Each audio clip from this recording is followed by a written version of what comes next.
رمز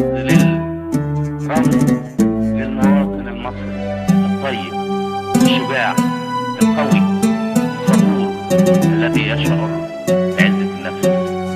لا بد للشعب أن يحصل على حقه بالثورة طالما هو يعاني الضغط والكبت وطالما هو يعاني من الرجعية التي مصر التاريخ الحضارة الوجود. لما كنت بسمع النشيد في لحظة جمود، ذكريات كتير تعود تموت في لحظة شرود. كم كمان ولحن شرقي طبلة كان سايقها عود. الأرض والمكان والصحاب والجيران، مهما كانت مشاكل الحياة على مر الزمان، لكن بحس بالأمان، بحس نوع من الكرامة لما الاقي روح بلادي طير زي الحمام. أنا ابن أرض الكنان، أنا ابن شعب البسيط، التاريخ اللي العدو نفسه كان عامل له صير. مهما قالوا مهما حاولوا مهما سدوا الطريق، مصر جوه قلبي غالية، مصر عندي أغلى شيء. دي بلادي دي بلادي لازم اغني لها الليلادي. العراقة من عصور الفراعنة لسه نادي. دي بلادي دي بلادي لازم اغني لها الليلادي.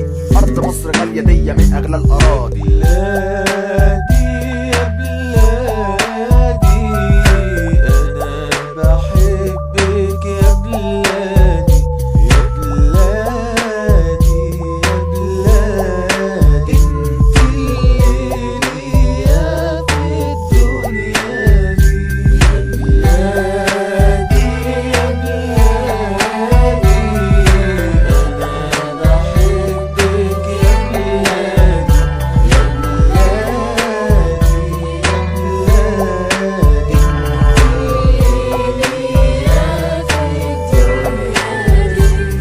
يا التاريخ بيقول عظيمة مصر جوه القلوب. المعارك الحروب ده شعبي أعظم الشعوب. مين ينسى رعب مصري عربي جيش صلاح الدين يوم رفعنا راية الإسلام في معركة حطين؟ مين ينسى سيف الدين قطز وحرب عين جالوت؟ النصر والشهادة يوم جنود كتير تموت.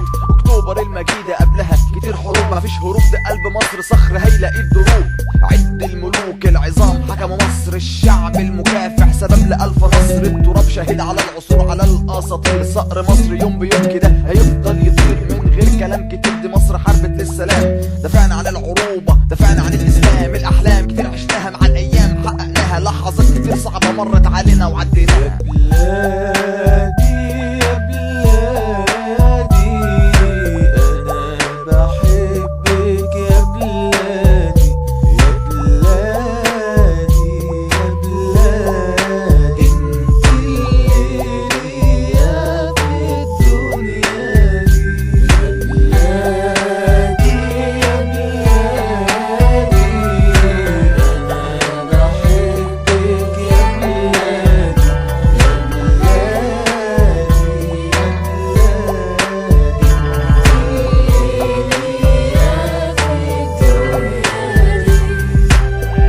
والتي تخلق عمل